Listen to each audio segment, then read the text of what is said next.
بسم اللہ الرحمن الرحیم ویل یومئذ للمکذبین، تباہی ہو اس دن جھٹلانے والوں کے لیے۔ ھذا یوم لا ینطقون، یوم لا ینطقون، یہ ہے وہ دن جس دن وہ بول نہیں سکیں۔ ولا یؤذن لہم فیعتذرون، نہ انہیں یہ اجازت ہوگی کہ وہ کوئی جھوٹے بہانے، کچھ عذر پیش کر سکیں۔ یہ چرب زبانیاں، لمبی زبان، یہ دنیا میں ہی ہے، آخرت میں کسی کی زبان نہیں چلے گی۔ جتنا مرضی کوئی لمبی زبان والا ہے، اللہ کے سامنے کس کی زبان چل سکتی ہے؟ یہ دنیا میں لمبی زبانیں کیوں چلتی ہیں کہ ہم جو فیکٹس اینڈ فگرز ہیں ان کو چھپانے کے لیے آرگومنٹس کرتے ہیں۔ اللہ کے سامنے کون آرگومنٹ کر سکتا ہے کہ یا اللہ میری یہ مجبوری تھی، اس کی وجہ سے میں نماز نہیں پڑھ سکا؟ اللہ کو کون یہ بتا سکتا ہے؟ یہ دنیا میں کہا جا سکتا ہے جو رزق مانا بھی تھے جناب، عبادت ہے نا۔ یہ دنیا میں تو سارے ڈنڈیاں آپ مار سکتے ہیں، اللہ تعالیٰ کو کوئی کہانی کروا سکتا ہے؟ اللہ کو تو کوئی کہانی۔ تو اللہ فرماتا ہے کہ ان کو بولنے کی اجازت نہیں ہوگی، اور اس کی تفسیر تو پھر سورہ یاسین میں آتا ہے نا، الیوم نختم علی افواہہم وتکلمنا ایدیہم، ہم ان کے منہوں کے اوپر مہر لگا دیں گے، ان کے ہاتھ اور پاؤں، ان سے ہم کلام کریں گے، وہ ان کے کیے ہوئے اعمال کے اوپر گواہ ہوں گے۔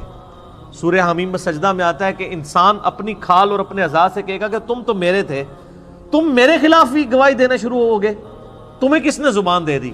تو کھال اور انسان کے جسم کے اعضاء بول کر کہیں گے ہمیں اس نے زبان دی ہے جس نے ہر ذی روح کو، ہر زندہ چیز کو زبان دی تھی۔ سبحان اللہ، سبحان اللہ، ان کا عذر قبول نہیں کیا جائے گا۔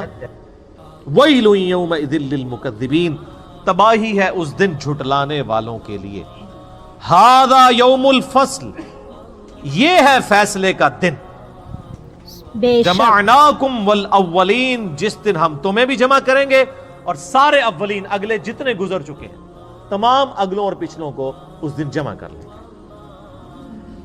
فَإِن كَانَ لَكُمْ كَيْدٌ فَكِيدُونَ، پس اگر تمہارے پاس کوئی چال ہے تو میرے خلاف چل کے دکھاؤ۔ ہائے ہائے ہائے، یار اللہ بڑا ڈاڈا ہے۔ یہ طنز کرنا اور اتنے سخت انداز میں گفتگو کرنا اسی لیے ہے کہ انسان اپنے آپ کو درست کر لے۔ اللہ تعالیٰ پھر قیامت میں فرمائے گا لو جمع ہو گئے، کر لو، آپ کوئی چال ہے تو چل کے بتاؤ۔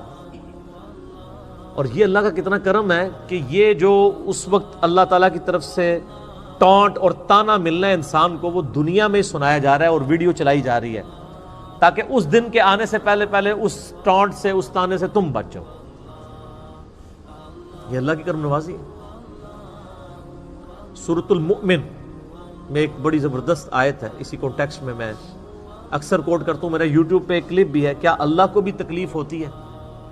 سورۃ المؤمن کے شروع کی آیات میں سے اللہ تعالیٰ فرماتا ہے کہ ہم مجرمین کو جب قیامت والے دن عذاب دیں گے نا، پھر ان سے پوچھیں گے کہ آج تمہیں تکلیف ہو رہی ہے نا، آج اپنی جان سے تم بیزار ہو نا اس تکلیف کی وجہ سے؟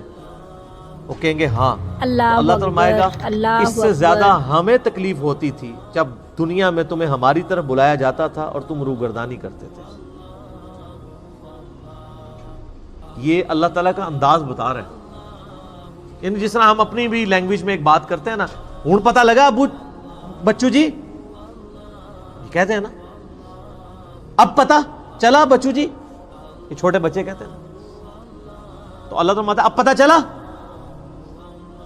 جب دنیا میں تمہیں ہماری طرف بلایا جاتا تھا تم روگردانی کرتے تھے۔ تو ہمیں اس سے زیادہ تکلیف ہوتی تھی جو آج تمہیں اپنی جان سے ہوگی۔ تو اس پہ میرا یوٹیوب پہ کلپ ہے کہ اللہ کو بھی تکلیف ہوتی ہے، یہ بلکہ پورا لیکچر سننے والا ہے، مسئلہ نمبر 196، فکر آخرت پہ اس سے بہتر لیکچر میرا کوئی نہیں ہے۔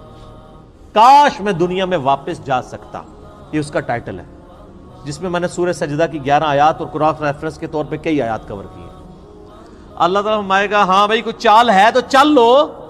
ویل یومئذ للمکذبین، تباہی ہو اس روز جھٹلانے والوں کے لیے۔ یہ 40 آیات میں اللہ تعالیٰ نے ذکر کیا ہے ان لوگوں کا جو اللہ کے نافرمان ہیں۔ اب قرآن پاک کا چونکہ ایک امتزاج ہے کہ وہ پھر پازیٹیو گفتگو اہل ایمان کے حوالے سے بھی کرتا ہے، سائملٹینیس کنٹراسٹ۔ لیکن آپ کو حیرانگی ہوگی کہ یہ آپ جو اہل ایمان کے حوالے سے ذکر آئے گا کہ ان کو جنتیں ملیں گی، اس میں پھر یہ آیت ریپیٹ ہوگی وَيْلٌ يَوْمَئِذٍ لِّلْمُكَذِّبِينَ. یعنی جنت کے ذکر میں بھی اللہ نے دوزخ کے ذکر کو داخل کیا ہے کہ دوزخ سے غافل نہیں ہونا. ان المتقین فی ظلال وعیون، بے شک اللہ سے ڈر جانے والے لوگ سایوں اور چشموں میں ہوں گے اس دن. وَفَوَاكِهَ مِمَّا يَشْتَهُونَ، اور ان پھلوں میں ہوں گے جن کو وہ پسند کر رہے ہوں گے. کُلُوا وَاشْرَبُوا، اللہ تعالیٰ فرمائے گا مزے سے کھاؤ اور پیو. ہنیئا بما کنتم تعملون، ان اعمال کے صلے میں یہاں پہ خوب رچو اور بسو جو تم دنیا میں کیا کرتے تھے. اعمال کے بدلے میں سر، صرف نسبت کے بدلے میں نہیں، صرف کلمہ پڑھنے کے بدلے میں نہیں، اعمال کے بدلے میں. اِنَّا كَذَلِكَ نَجْزِي الْمُحْسِنِينَ، بے شک ہم اسی طرح کا بدلہ دیا کرتے ہیں نیکوکاروں کو.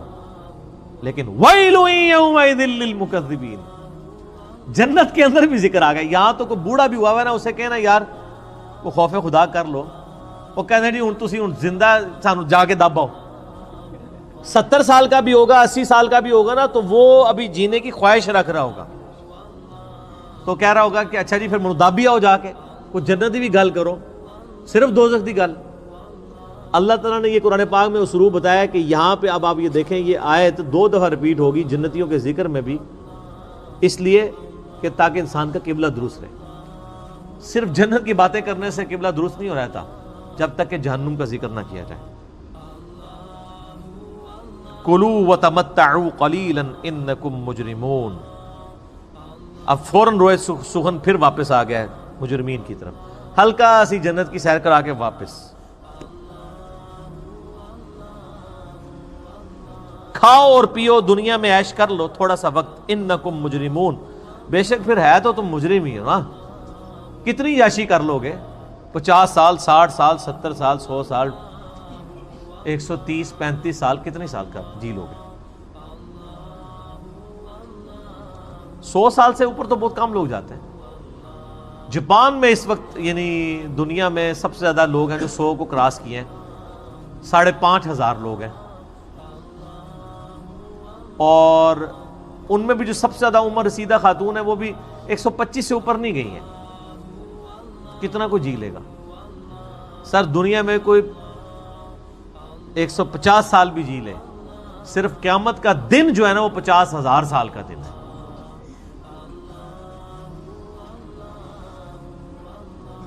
عذاب کی تو بات ہی نہیں ہو رہی، وہ تو کروڑوں اربوں سال کے لیے. صرف قیامت کا دن جو ہے نا وہ 50,000 سال کا دن ہے. صرف دنیا میں نافرمانی کے سبب قیامت کا دن ہی عذاب میں کاٹنا پڑ جائے نا تو یہ ان امیجنیبل ہے. 50,000 سال. اللہم اجرنا من النار، آمین. وَيْلٌ يَوْمَئِذٍ لِّلْمُكَذِّبِينَ، تباہی اور بربادی ہو ان لوگوں کے لیے جو جھٹلایا کرتے تھے. وَإِذَا قِيلَ لَهُمُ ارْكَعُوا لَا يَرْكَعُونَ، اور جب انہیں کہا جاتا ہے کہ رب کے سامنے جھکو تو جھکتے نہیں ہیں.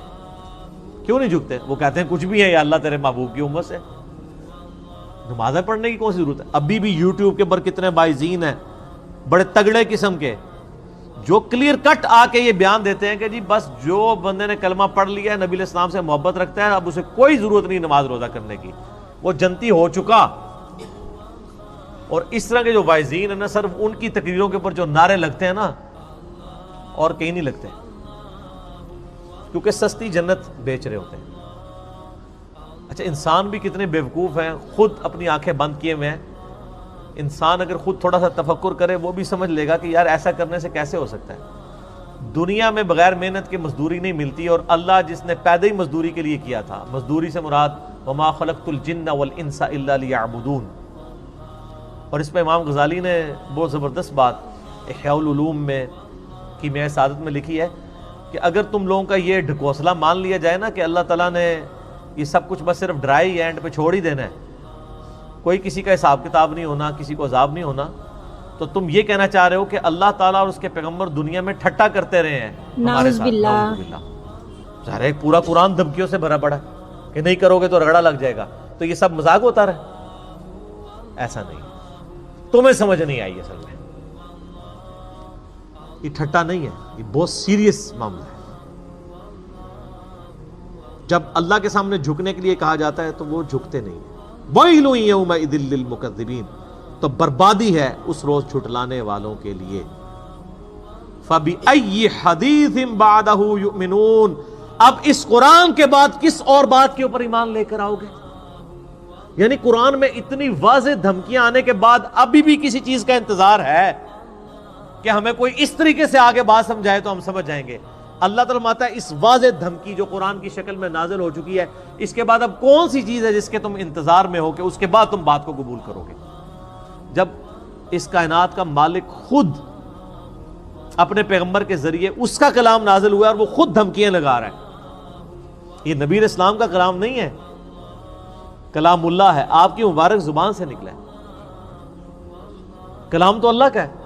اس سے بڑی کوئی چیز ہو سکتی تھی کہ اللہ تعالیٰ خود دھمکی لگائے تو تب آپ کو یقین آئے اور مجھے یقین آئے؟ سب سے بڑی چیز یہی ہو سکتی تھی. تو اللہ فرمایا فَبِأَيِّ حَدِيثٍ بَعْدَهُ يُؤْمِنُونَ، کس بات پر اس کتاب کے بعد ایمان لاؤ گے تم لوگ؟ اللہ کا قرآن نازل ہونا، اس کی کتاب کا نازل ہونا، اور پھر صرف کتاب نہیں، اس کتاب کی پریکٹیکل اپلیکیشن. لَقَدْ كَانَ لَكُمْ فِي رَسُولِ اللَّهِ أُسْوَةٌ حَسَنَةٌ.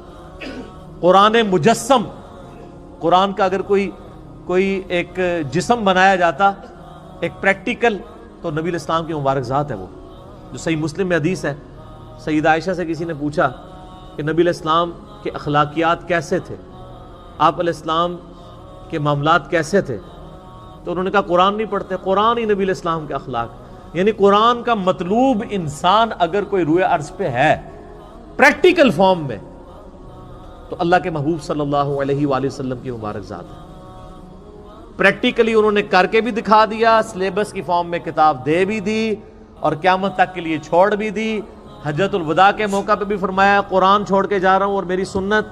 غدیر خم پہ بھی فرما دیا کہ قرآن کو پکڑ لینا، ہدایت پہ رہو گے، چھوڑ دو گے گمراہ ہو جاؤ گے، اور میرے اہل بیت کے ساتھ اس نے سلوک کرنا. قرآن ہی کر کے گئے نبی علیہ السلام. اسی لیے میرے بھائیو، جو میرا پہلا مسئلہ ہے نا، مسئلہ نمبر 1، وہ ہے ہی ہے امام الانبیاء کی دعوت قرآن. اور میرا ریسرچ پیپر نمبر 4 ہے اسی کے اوپر، اس پہ ہم نے ٹائٹل آیت لگائی ہے سورۃ الانعام کی آیت نمبر 19، وَأُوحِيَ إِلَيَّ هَذَا الْقُرْآنُ لِأُنذِرَكُمْ بِهِ وَمَنْ بَلَغَ.